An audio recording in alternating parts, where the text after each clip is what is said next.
Oi, pessoal.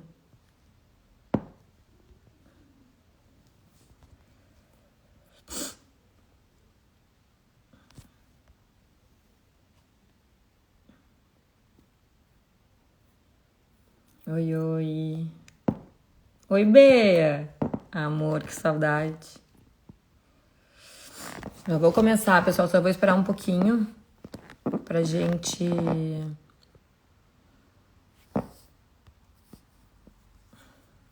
Oi. Oi, Laura. Oi.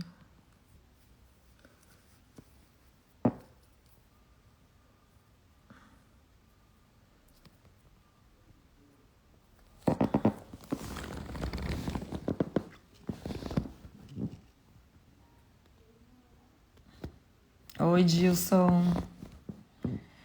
Rebeca, eu não sei gravar isso aqui.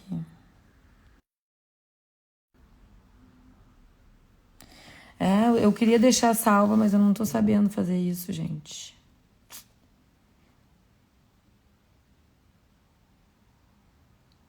Então, eu não sei se eu vou conseguir. Todas as opções que tem aqui. Bom. Então, aqui eu tive uma orientação que eu não preciso gravar, então eu não vou gravar. Ai, no final, ó. Valeu, Luciano. Ele. Bom, acho que eu vou esperar mais 2 minutinhos. Se for 7:05, eu começo. Tá bom, já entendi que é quando acabar.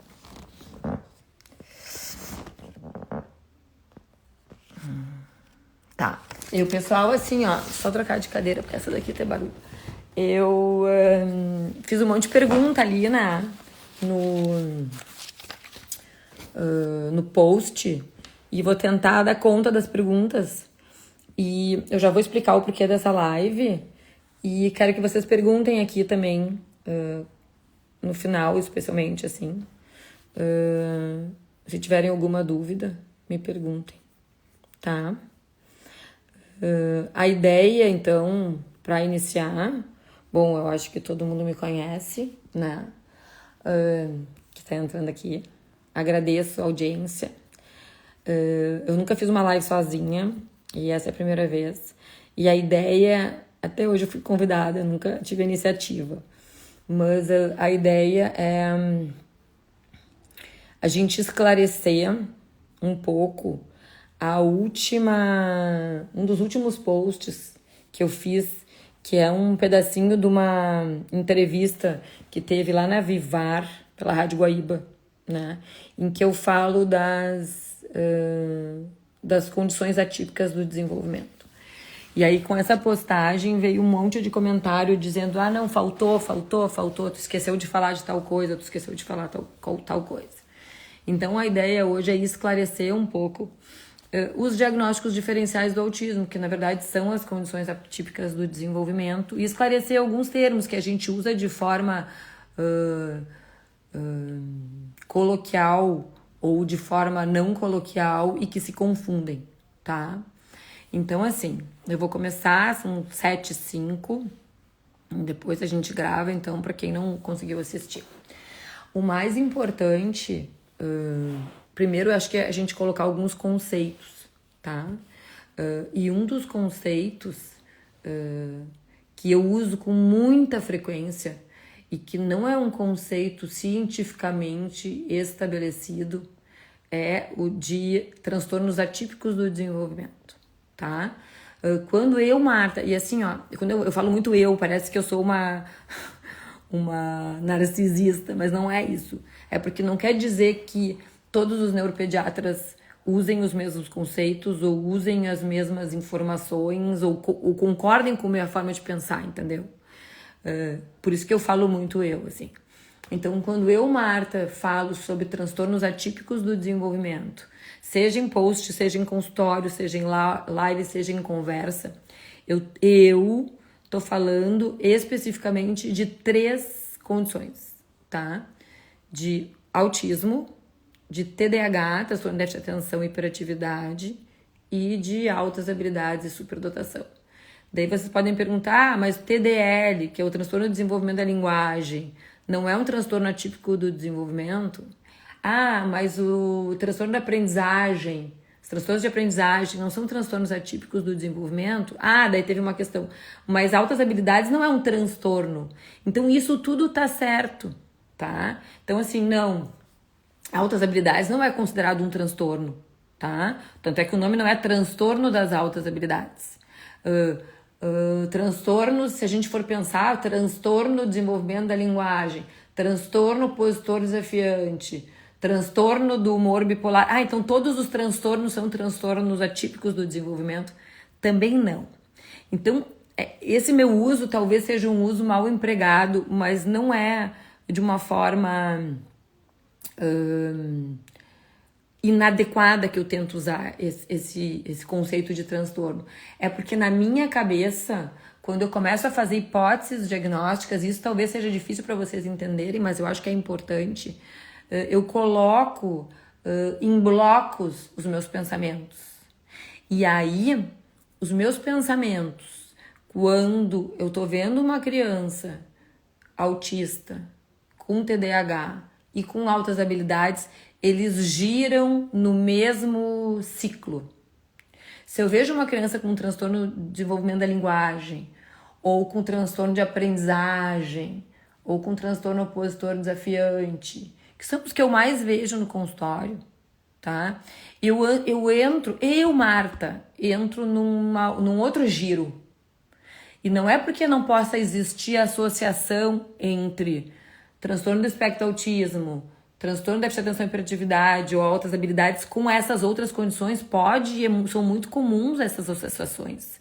Por exemplo, de TEA com TOD, transtorno do espectro autismo com transtorno opositor desafiante, de TEA com transtorno desenvolvendo a linguagem ou transtorno de aprendizagem. Então, assim, podem existir essas associações, mas quando eu, Marta, penso nesses blocos, eu penso um pouco diferente, tá? Então eu acho que eu contar um pouco para vocês como é que é a minha experiência no consultório talvez ajude a vocês entenderem a minha linha de pensamento e também a minha forma de organizar a consulta, de avaliar a criança, tá? Então, normalmente, quando eu recebo uma primeira consulta, né, eu recebo essa família e eu peço para a criança vir brincar comigo. Independente da idade, independente do nível de funcionamento, eu peço que os pais fiquem na sala, para eles ficarem à vontade, tanto os pais quanto as crianças, e venham com a criança para um outro canto da sala para tentar interagir. E aí, obviamente, que vai depender muito do que a criança tem para me dar em termos de desenvolvimento e de aquisições até o momento, o tipo de interação que eu vou conseguir, tá? Mas daí eu começo a observar coisas antes de ouvir nada dos pais. Inclusive, assim, eu adoro receber previamente as consultas, laudos, avaliações, relatórios, eu acho super importante, mas eu normalmente prefiro não ler. E eu deixo guardado e leio durante a consulta porque eu não quero ter influências na minha avaliação. Eu quero ver essa criança e pensar assim, bom, pra mim é isso. Vamos ver o que é pra fono, que mandou um laudo, pra TO, ou pra professora, né? Ou pros pais. Então, eu começo vendo. E aí que vai ver essa coisa do diagnóstico diferencial, tá? A maioria das pessoas que me procura, salvo algumas exceções, e não são tão poucas assim, me procura com medo de um autismo. Tá? Será que meu filho é autista ou não? Ah, mas não tem gente que me procura por TDAH só? Tem.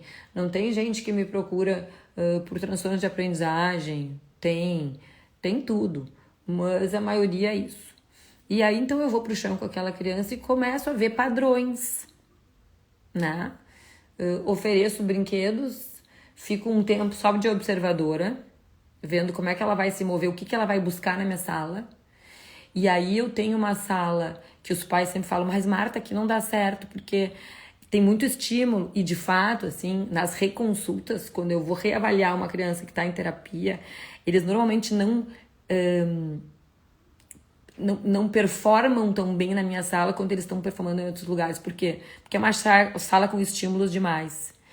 Mas é bom ser pra mim, porque daí eu vejo o pior cenário, entendeu? Tem muito brinquedo, tenho muito estímulo, e daí eu vejo eles num ambiente não controlado. Como é que eles estão lidando com a situação de um ambiente não controlado? Que é o mundo.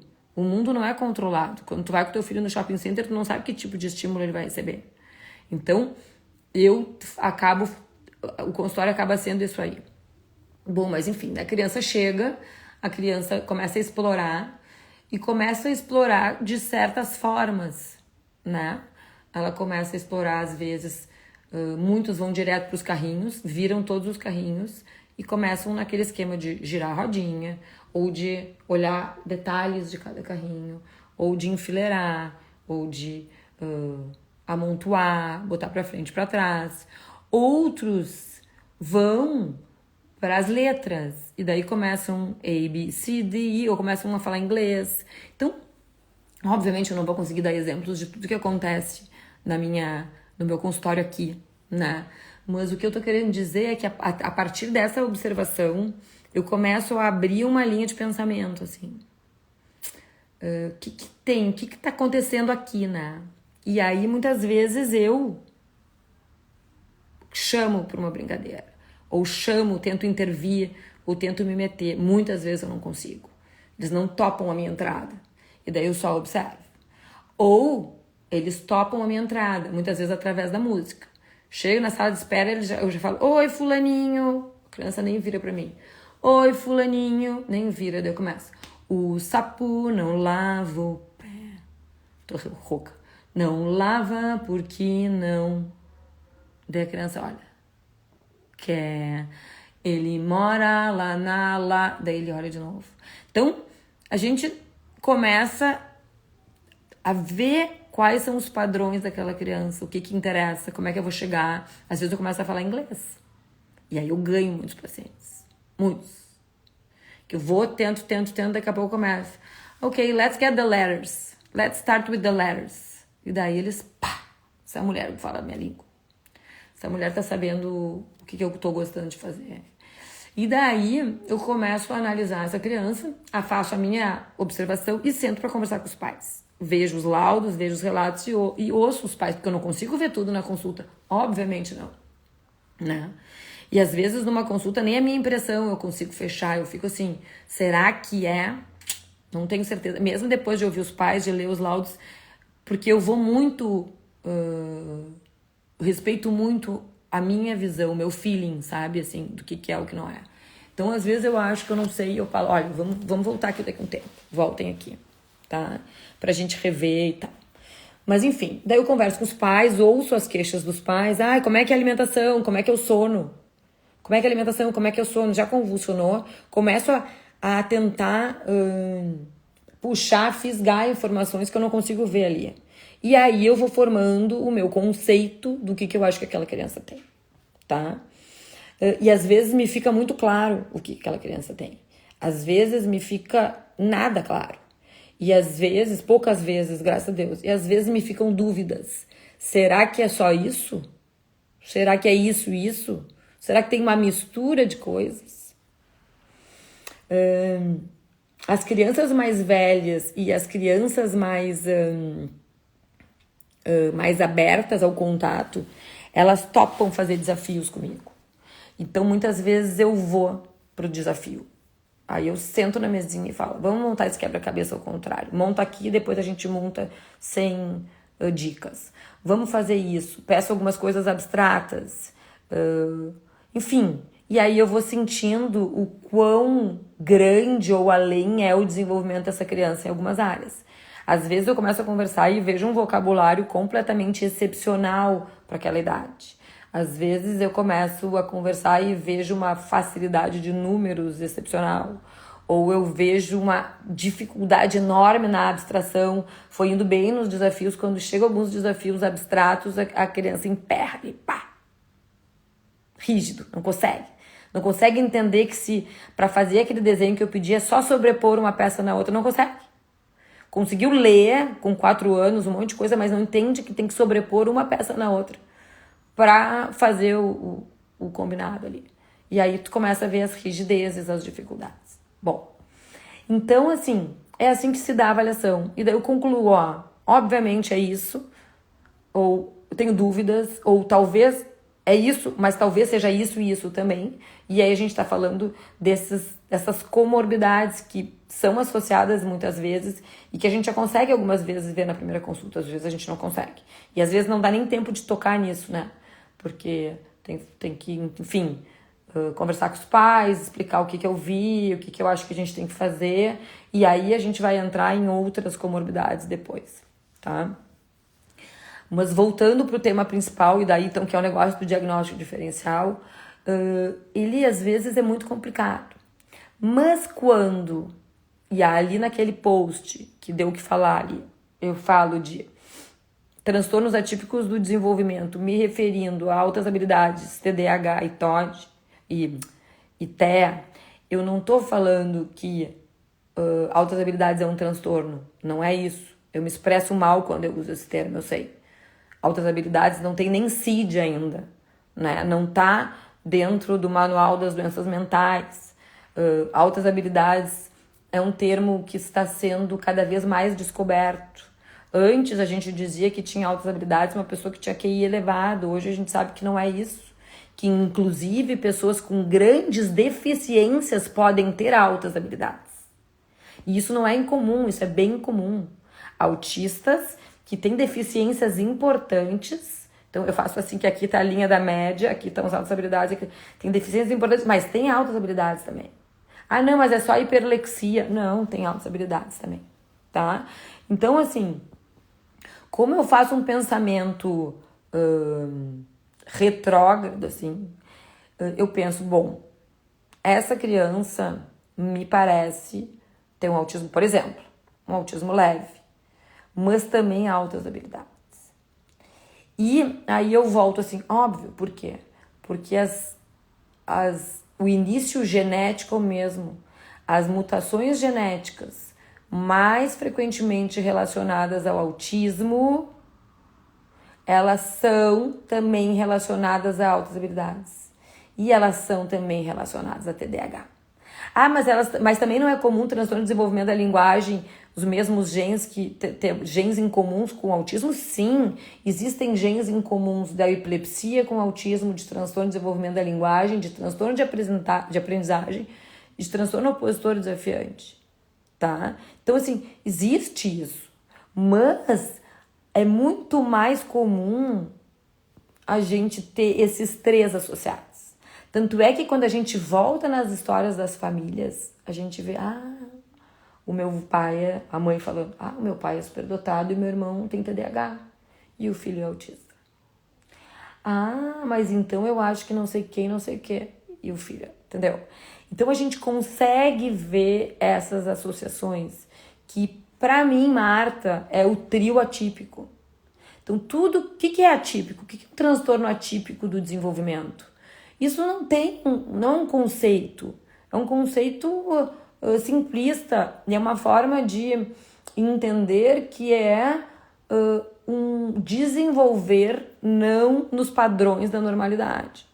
Então, a gente pode chamar de transtorno atípico do desenvolvimento todas as pessoas que não desenvolvem dentro do esperado nos marcos da normalidade. Então, uma pessoa com dislexia é atípica? Pode ser considerado. Uma pessoa com TOD é atípica? Pode ser considerado. Não existe esse termo cientificamente falando formalmente. Neurodivergente é a mesma coisa que neuroatípico. Foge daquela linha do normal, se é que existe um normal, mas dentro dos padrões estudados e estabelecidos como normais, são as pessoas que fogem dessa linha, tá? Então, quando eu falei ali que os transtornos atípicos do desenvolvimento são TDAH, altas habilidades e autismo, eu não quis dizer, que altas habilidades é um transtorno, não é considerado cientificamente falando um transtorno, não. Mas é uma condição, talvez o meu termo para a gente não ficar perdido, eu devia chamar de condições atípicas. São as condições, de vez são os transtornos atípicos do desenvolvimento, eu vou começar a tentar me corrigir para falar características, a Rochelle está falando características atípicas ou condições atípicas. A Rochelle sabe bem disso, a Rochelle e o Dan estão aqui, eles testam muitos dos meus pacientes e a gente discute assim. E normalmente é nessa malha de 3 características que a gente chega, né, Rochelle, assim, TDAH, é TDAH mais altas habilidades, tem autismo leve associado. E por que a gente entra nessa seara tão complicada de fazer diagnósticos diferenciais, que às vezes o Dan e a Rochelle me ligam quando eles estão testando e falam assim, bah, aqui parece TEA leve, pra ti parece autismo leve. Porque tem muitas características comuns a esses 3 transtornos, e especialmente, daí me avisaram, mas também tem características comuns entre o autismo e o transtorno de desenvolvimento da linguagem. Muitas. Mas também tem características comuns entre o autismo e transtornos da aprendizagem. Tem, não tantas, mas tem. Transtornos da comunicação. Tem muitas.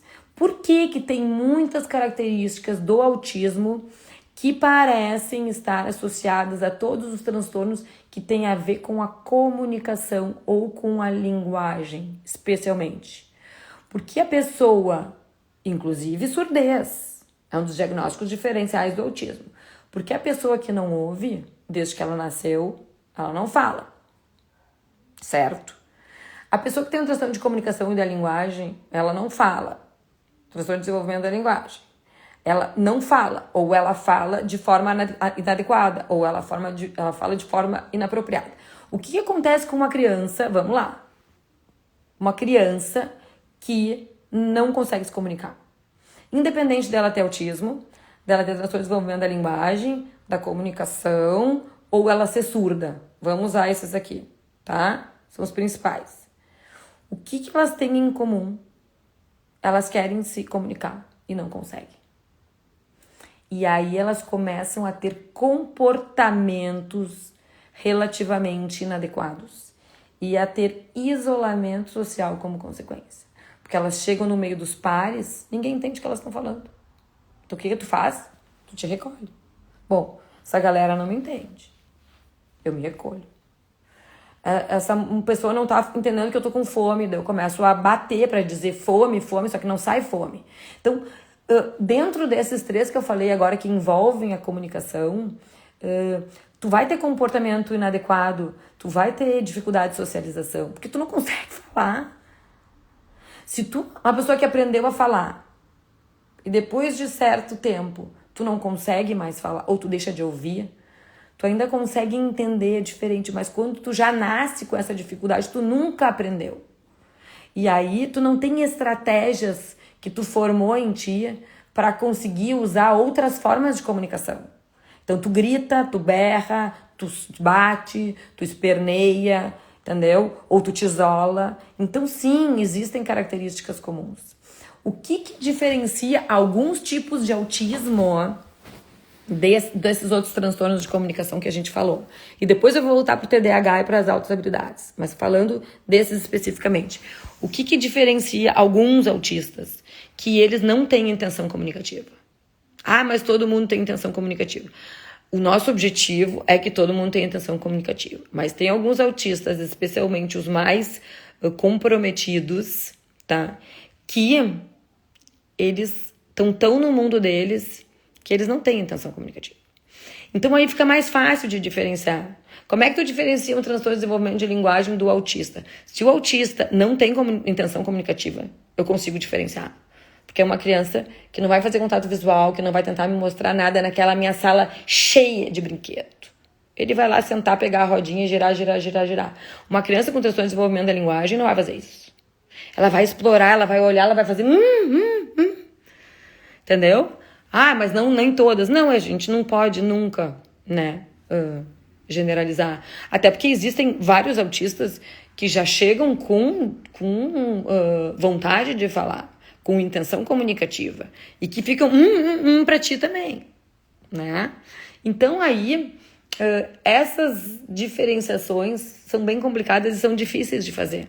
Tanto é que muitas vezes a gente tem que pedir ajuda, né? Até para o diagnóstico, eu não estou falando ajuda depois, e invariavelmente eu preciso pedir para toda a rede de apoio, que são as pessoas que eu mais respeito no mundo, que são fonos, TOs, fisioterapeutas, psicomotricistas, musicoterapeutas, ecoterapeutas, professores de todos os esportes, enfim, ATs, psicólogos. Então, sem essas pessoas a gente não funciona, tá? Mas eu preciso delas para terapia. O que muitas vezes eu não preciso é para diagnóstico. Mas às vezes, quando eu fico em dúvida, será que essa criança não está falando porque ela tem apraxia da fala? O que é apraxia da fala? A pessoa tem a intenção comunicativa, mas ela não consegue falar para o cérebro não consegue falar para a boca, olha, fala mamãe, essa aqui é minha mãe, eu tô vendo que essa aqui é minha mãe. Sai mamãe, não sai mamãe. Tá? Transtorno de ideação. Transtornos motores da fala. Sai, não sai, entendeu? Então, assim, às vezes, para me ajudar a ver o que é isso. Porque daí, digamos assim, eu chego uma criança, ela tem pouquíssimas características. Não fica rodando, não fica empilhando, tem poucas coisas sensoriais. A mãe, como é que se alimenta bem? Como é que dorme? Dorme bem. Tem algum problema de vestir, de ter problema com roupa, de não tolerar tecidos? Não tem problema nenhum. Mexe com massinha, anda de pé descalço, é sociável, chega no lugar, quer brincar, mas não consegue. Uau! Então, assim, a única coisa que realmente parece estar mais prejudicada é a fala. E, consequentemente, a socialização. Eu vou precisar de uma ajuda de uma fono para fechar o diagnóstico. Eu, Marta, não vou fechar o diagnóstico.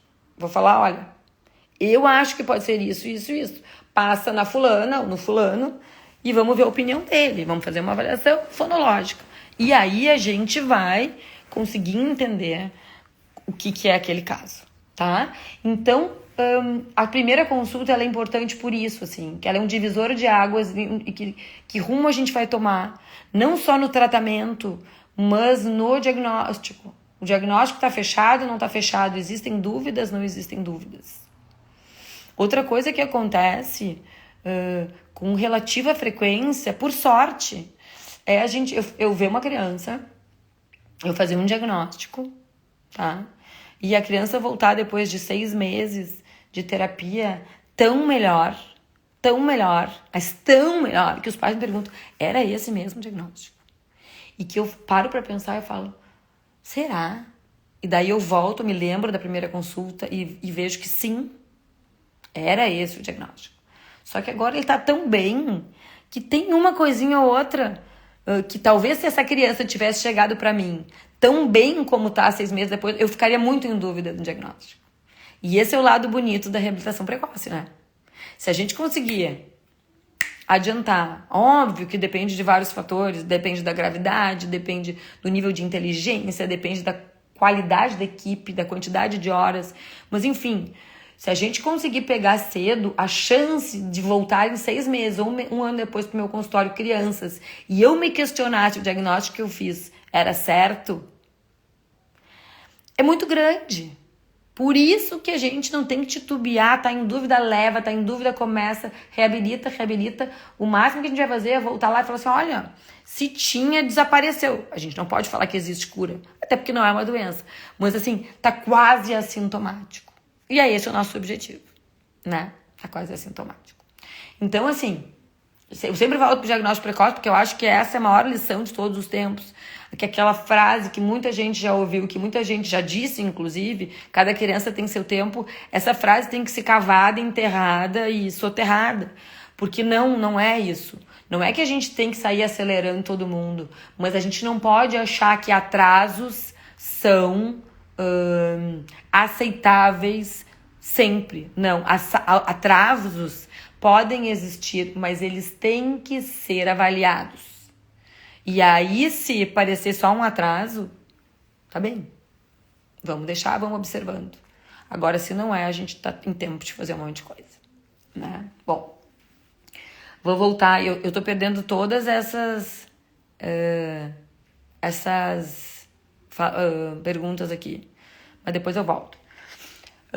A questão do diagnóstico diferencial, tá? Então, assim, o diagnóstico diferencial de autismo, ele é complexo, tá? Obviamente, quando o autismo é grave, é um termo que a gente não usa mais. Mas quando o autismo é mais profundo, mais severo, de um nível maior, a gente tem muito mais facilidade em fechar o diagnóstico.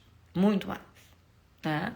Uma criança que chega pulando, cheia de flapping no teu consultório, que não para um minuto, que pega todos os carros, gira a rodinha, enfileira, tarará, tu fala, bom, diagnóstico eu já sei. Agora, quando chega uma criança com um ou outro traço, os pais relatam coisas que tu não vê no consultório, mas que são relatos bem fiéis do que a criança representa para eles.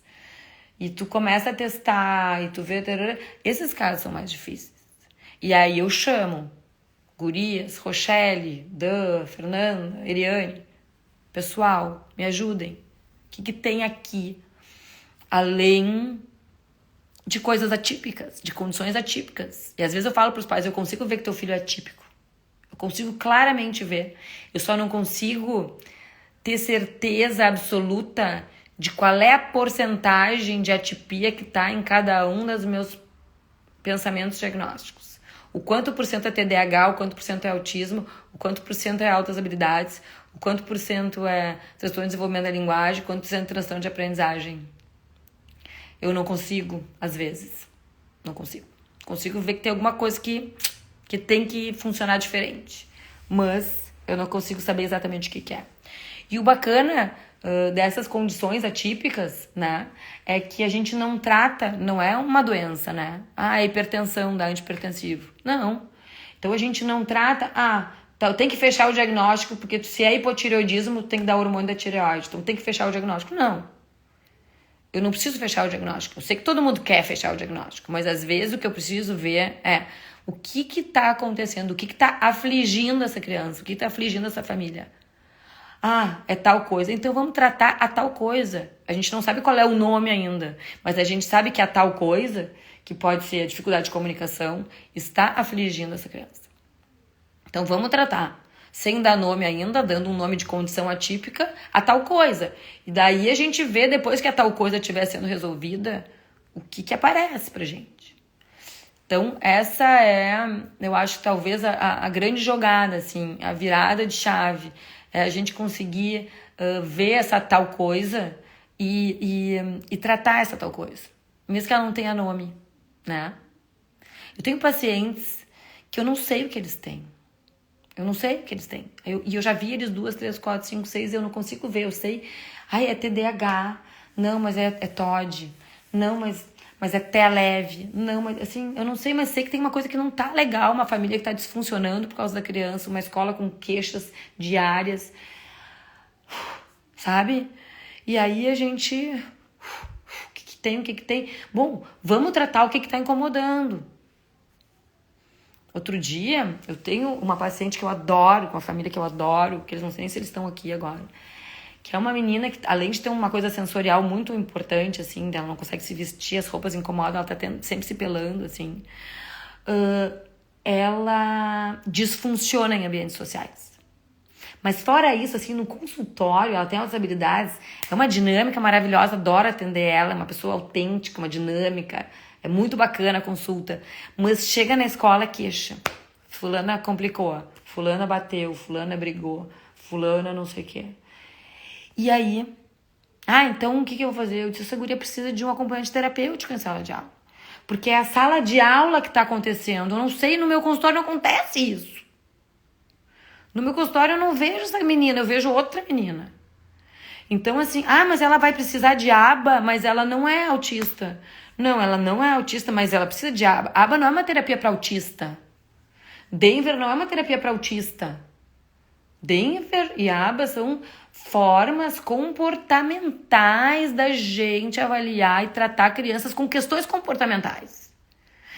Mas aba só pode ser prescrito para autismo. Mas se não tem no laudo autismo, não vai ter aba. Bom, então vamos tentar mudar isso, porque tem muita gente que precisa de aba e não é autista, entendeu? Essa menina é uma delas. Como é que nós vamos conseguir convencer a escola? A minha dinâmica com a mãe agora é essa. Como é que a gente vai conseguir convencer a escola a ter uma acompanhante terapêutica com supervisão aba numa criança que não tem laudo de autismo? Vamos ter que tentar. Vamos lá. Vamos fazer reunião com a escola, vamos pedir, vamos trocar de escola, não sei, mas ela precisa. E o que mais essa menina precisa, por exemplo? Essa menina precisa de grupos de intervenção. Então, ela tá numa equipe agora, entrando numa equipe, em que ela vai estar com outras crianças atípicas, eu não sei exatamente qual atipia essas outras crianças têm, num grupo com uma pessoa com base, com formação, que vai conseguir ajudar essa menina em pequenos grupos sociais. Então, além de ter a T na sala de aula, ela vai estar num grupo de 3 ou 4 crianças, cada uma com suas questões, que uma pessoa, uma psicóloga, uma fono, uma TO, vai estar junto daquele grupo por 2 horas e vai estar conseguindo dizer, fulana, não faz assim. Ou está conseguindo ver o que acontece que desorganiza essa criança quando ela está num grande grupo.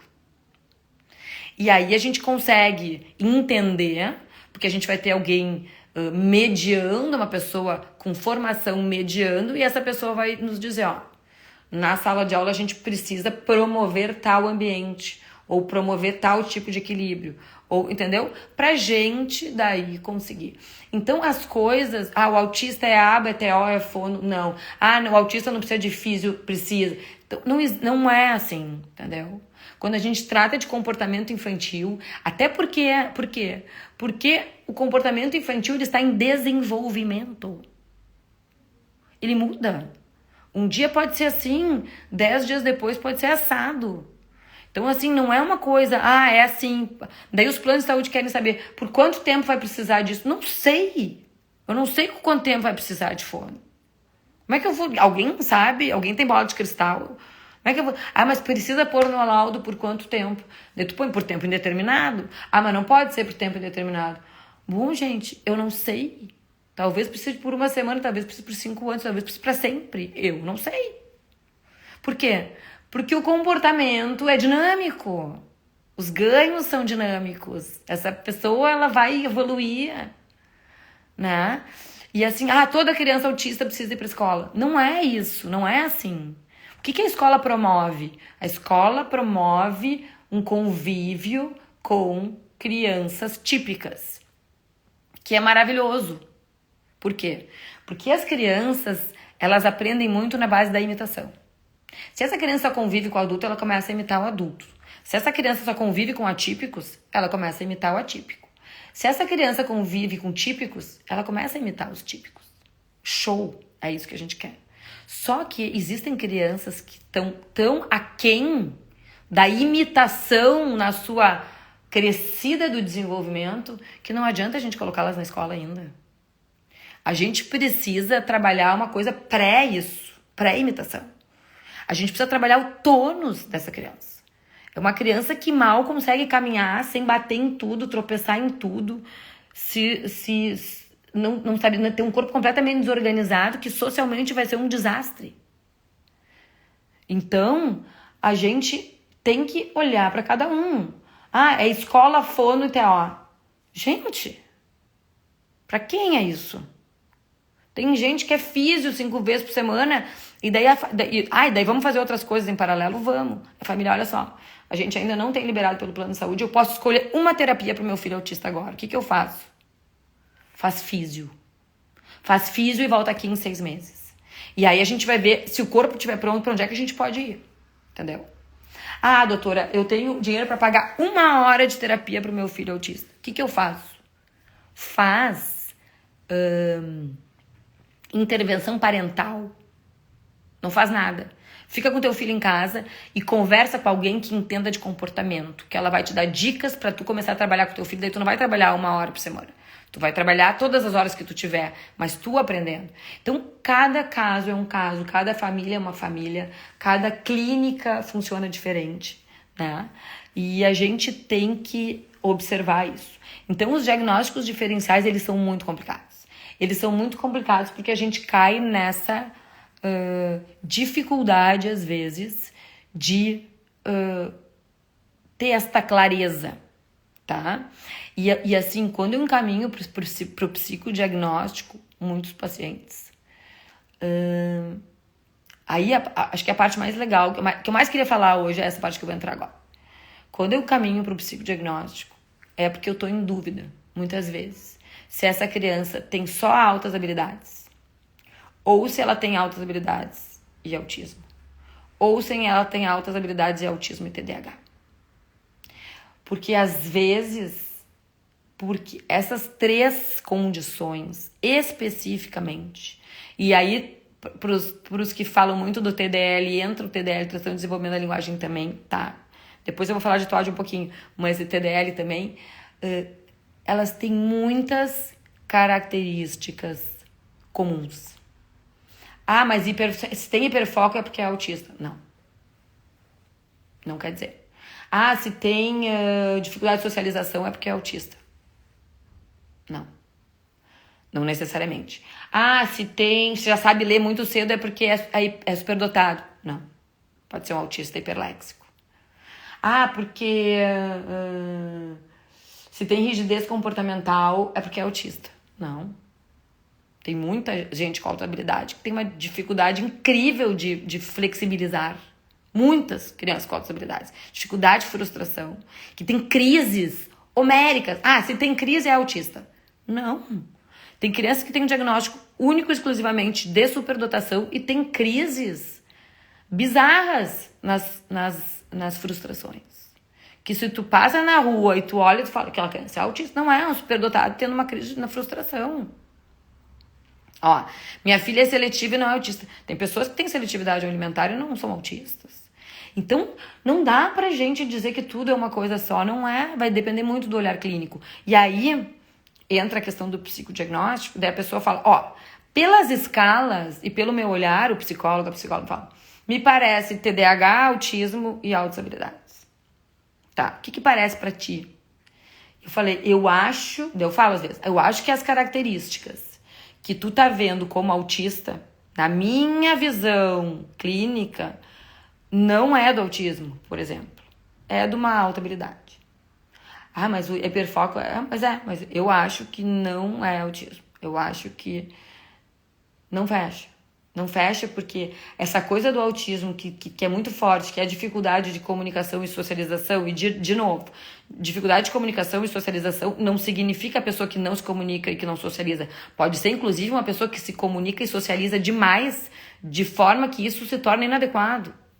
Aquela criança que chega na praça, que nunca viu as crianças, sai abraçando todo mundo e se apresentando. Oi, eu sou o fulaninho, eu vim brincar com você. Você quer brincar comigo? Isso é uma socialização inadequada. Nenhuma criança de 4 anos chega por uma pessoa que nunca viu na vida, se apresenta e fala, eu sou o fulano de tal, você, uma coisa robotizada. Isso, não, mas meu filho se comunica super bem, chega na praça e conversa tudo. Sim, ele chega na praça e entra e fala, oi, eu sou o Pedro, prazer, como é o seu nome? Vamos brincar de carrinho? Isso não é uma socialização, nenhuma comunicação adequada por uma criança de 4 anos que tá entrando num ambiente que ela não conhece ninguém. Entendeu? Então, assim, talvez o grande diferencial aí dos diagnósticos seja a questão comunicação/socialização. E aí entra, obviamente, o diagnóstico diferencial, especialmente dos transtornos de desenvolvimento da linguagem e da praxia da fala, que são crianças que se recolhem socialmente e comunicativamente porque têm dificuldades aqui, tá? Então, a gente nunca vai esgotar esse assunto porque não tem, né? Não tem esgotamento. Quando eu falo dos genes, e aí, assim, na minha cabeça, tá? Eu tenho uma estratificação, assim, que pra mim, por exemplo, o CID-11 lá, que bota autismo com ou sem deficiência intelectual, com ou sem linguagem funcional, é assim que a gente classifica autismo hoje em dia, pra mim devia ser diferente, devia ser condição atípica com autismo, condição atípica com TDAH, condição atípica com altas habilidades, condição atípica com transtorno de desenvolvimento da linguagem, condição atípica, né? Condição atípica com altas habilidades e com TDAH. Então, assim, tem um monte de condições atípicas no CID, um só para autismo, e outros para todos os outros que vêm acompanhados. E não deficiência intelectual ou linguagem funcional. Não é uma crítica, porque esse CID novo e o DSM novo, eles nos abriram. A gente só tem a agradecer porque eles abriram esse leque de fazer diagnóstico precoce, né? Porque antes não se fazia tanto diagnóstico precoce porque os critérios diagnósticos eram diferentes. E hoje a gente tem a sorte de ter esses critérios ampliados e conseguir ajudar muita gente que hoje vem como adultos, né? Adulto autista. Ah, pois é, eu sempre me achei estranho, eu sempre fui estranho, eu sempre me tratei como bipolar, me acharam que eu era esquizofrênico, tararara. A pessoa era autista, só que nunca teve esse diagnóstico. E a culpa não é do psiquiatra, ou do neurologista, ou do médico. A culpa é que não existia esse diagnóstico leve, né? E o que hoje em dia chamam de autismo profundo é um diagnóstico que eu acho interessante esse termo. Por quê? Porque ele nos remete aos diagnósticos lá atrás. O que a gente chama hoje de autismo profundo era o que a gente chamava de autista há 15 anos. Esses eram os autistas. Então, assim, a minha sogra não concorda com o diagnóstico de autismo. Sim, a tua sogra viveu numa época que autista era o autista profundo. Era o autista nível 3. Era o autista não verbal. Era o autista agressivo, porque não consegue se comunicar, né? Então, pra tua sogra, obviamente, teu filho não é autista. E a gente entende. Só que hoje, a gente tem que explicar pra tua sogra. Hoje, o que tu chama de autista é o que a gente chama de autismo profundo. Que não é um termo científico ainda também. É um termo que está aí sendo questionado. E existem várias outras formas, né? Então, é mais ou menos isso. Bom, TOD. TOD é um outro diagnóstico bem difícil, sabe? Porque não existe um padrão específico. TOD é toda criança que desobedece adultos. Não. Tem TODs que desobedecem os pais, mas não desobedecem os professores. Tem TODs que desobedecem os professores, mas não desobedecem os pais. Então, é muito sutil esse diagnóstico. A gente tem que cuidar quando a gente dá diagnóstico de TOD. Aquele guri que tá sempre causando é TOD. Calma aí. TOD não é um diagnóstico assim. TOD é um diagnóstico sério. O transtorno opositor desafiante é um transtorno que, se não bem olhado, se não bem tratado, e tem alguns psiquiatras aqui acompanhando que podem me ajudar, ele pode progredir para um transtorno antissocial, de perfil antissocial, pode, entendeu? Para coisas bem sérias. Então, a gente tem que cuidar ao chamar as pessoas de TOD. É um TOD, é um todinho. Não, calma aí. O diagnóstico diferencial, muito difícil de fazer, é entre TOD e TDAH, predomínio hiperativo impulsivo. Muito difícil de fazer. Porque os TDAHs hiperativos impulsivos, eles se comportam como TOD. E às vezes é TDAH. E aí? Às vezes é os dois, às vezes é os dois. Né? Então, assim, é um mundinho complicado. Né? Eu acho que uma ferramenta que a gente deve usar cada vez mais, e eu sei que é uma ferramenta talvez escassa quando de qualidade, são os psicodiagnósticos. Porque quando clinicamente a gente fica em dúvida, a gente pode usar escalas, critérios, tabelas para nos ajudar a entender aquela nossa dúvida. Então eu tenho cada vez mais pedido psicodiagnóstico. O problema é que às vezes a gente pede psicodiagnóstico pelo plano de saúde e eles nos dão de volta um VISC. Você olha só, não era isso que eu queria. Eu quero VISC. O QI é o que menos me interessa dessa criança. Me interessam outras coisas. Me interessa saber se essa criança se essa criança tem risco para TOD, se essa criança tem risco para isso, entendeu? E não assim um VISC. Então, são poucas as pessoas que têm condições de nos dar um psicodiagnóstico elucidativo, infelizmente. E a gente sabe que o psicodiagnóstico é um instrumento caro, né? Porque para testar leva muito tempo, para laudar leva muito tempo, o material usado é um material pago, que os psicólogos usam é um material pago. Então, assim, não é qualquer um que consegue fazer um psicodiagnóstico bom. Mas, para mim, assim, se todos os meus pacientes tivessem um psicodiagnóstico, eu ficaria bem mais tranquila em dar um diagnóstico, né, assim, 100%. Avaliar o psicodiagnóstico, fechar com a minha clínica e aí falar, bom, de fato é isso, né? Outra coisa, assim, quando falando em altas habilidades, que é uma coisa que eu ouvi essa semana, assim, que uma pessoa falou assim, meu filho tem altas habilidades, eu tenho até vergonha de falar que meu filho tem altas habilidades, porque ele tem muito mais facilidade do que os outros. Calma aí, gente. Não é assim, tá? Muitas pessoas com altas habilidades têm altas deficiências. Muitas pessoas. Têm grandes dificuldades. Grandes dificuldades. O Dan tá aí pra não me deixar mentir. Muitas pessoas com altas habilidades têm altas deficiências. E não necessariamente porque tem um diagnóstico associado, tem só altas habilidades. A condição, altas habilidades de superdotação. Mas eles têm grandes dificuldades em frustração, em intolerâncias, em 1 milhão de coisas, né? Então, tem que cuidar quando a gente vê e fala, o filho tem altas habilidades, que bom, que sorte a tua que teu filho tem altas dificuldades. Peraí, não é assim. Não é assim necessariamente. Tomara que tenham poucas dificuldades. Mas eu conheço crianças com altas habilidades que têm muito mais dificuldades do que crianças autistas. Alguns autistas, algumas altas habilidades. Se eu for comparar, autista leve, criança com altas habilidades... Eu tenho vários pacientes com altas habilidades que têm muito mais dificuldade do que os autistas. Então, assim, não é... Tem que cuidar. Essas crianças, elas têm que ser acompanhadas, diferentes do que acham, diferente do que muita gente acha. Essas crianças, elas têm que ser acompanhadas, tá? Na escola, emocionalmente, muitas vezes sensorialmente. O pessoal colocou aqui questões sensoriais e motoras, sim, né? A questão sensorial nem deu tempo de falar, daqui a pouco vai acabar aqui.